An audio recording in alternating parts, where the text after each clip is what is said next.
Bonjour, chers élèves. Le but de cette capsule est de vous apprendre la divisibilité par 3, par 6 et par 9. Commençons avec la divisibilité par 3.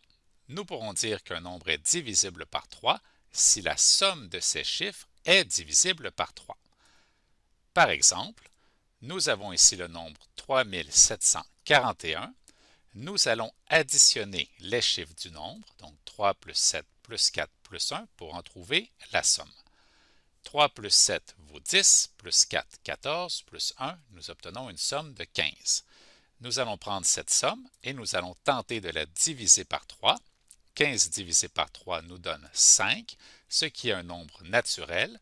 Donc, tout le nombre 3741 sera divisible par 3. Voyons maintenant la divisibilité par 6. Un nombre est divisible par 6 s'il est divisible par 2, c'est-à-dire qu'il est pair, et aussi par 3, avec le truc que nous venons de voir. Voyons des exemples. Nous avons le nombre 5217. Dès maintenant, nous pouvons voir qu'il n'est pas un nombre pair, donc il ne pourra pas être divisible par 6. Nous avons ici le nombre 3816. C'est un nombre pair, donc il pourrait être divisible par 6, mais je dois aussi vérifier sa divisibilité par 3. Je vais additionner les chiffres du nombre.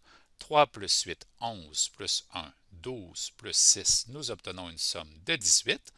Nous tentons de diviser la somme 18 par 3, ce qui nous donne 6, qui est un nombre naturel. Donc, tout le nombre est aussi divisible par 3.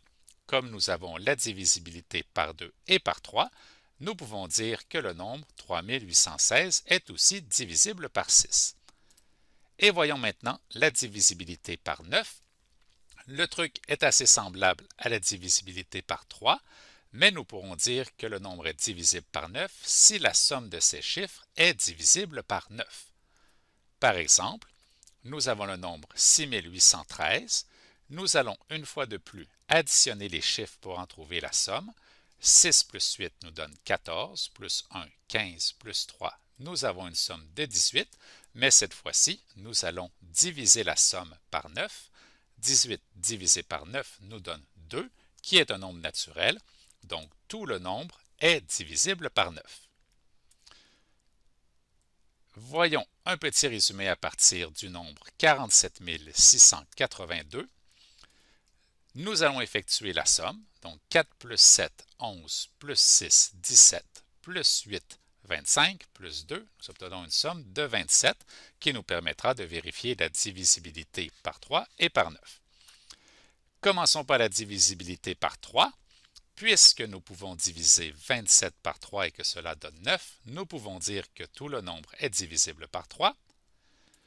Et pour ce qui est de la divisibilité par 6, nous avons déjà trouvé que ce nombre est divisible par 3, et en plus c'est un nombre pair, donc il est aussi divisible par 2, donc tout le nombre est divisible par 6. Finalement, nous avons déjà calculé la somme des chiffres pour trouver 27, et si nous effectuons 27 divisé par 9, nous obtenons 3, donc nous pouvons dire que tout ce nombre est aussi divisible par 9. Et voilà, vous en savez maintenant plus sur la divisibilité par 3, par 6 et par 9.